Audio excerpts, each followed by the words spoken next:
Cost volume profit analysis is a branch of financial analysis that studies the relationship between expenses, sales volume, and profitability. CVP analysis is an important business decision making tool because it can help predict the effect of cutting overhead or raising prices on a company's net income. The point where total revenue equals total expenses is called the break-even point.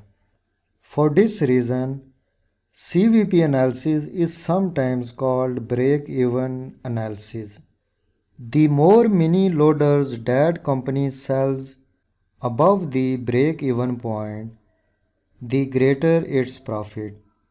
Conversely, when sales levels fall below the break-even point, the company loses money.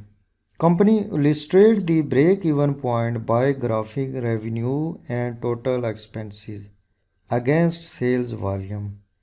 The break-even point occurs where the two lines cross. This type of chart is called a cost volume profit CVP chart. This CVP chart shows the relationship between total expenses and total revenue.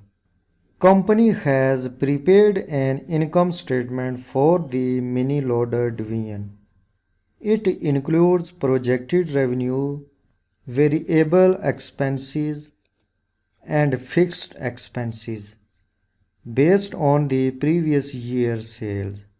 Company review the worksheet with this data. Later, company will use this data to calculate the break-even point. In this income statement worksheet, the company projects that it will sell 10,000 mini loaders at an average price of $290 per loader, generating nearly $3 million in revenue. The variable expenses involved in producing 10,000 loaders are $1.8 million. The company fixed expenses are $890,000. Based on this sales volume, company would generate $160,000 in revenue.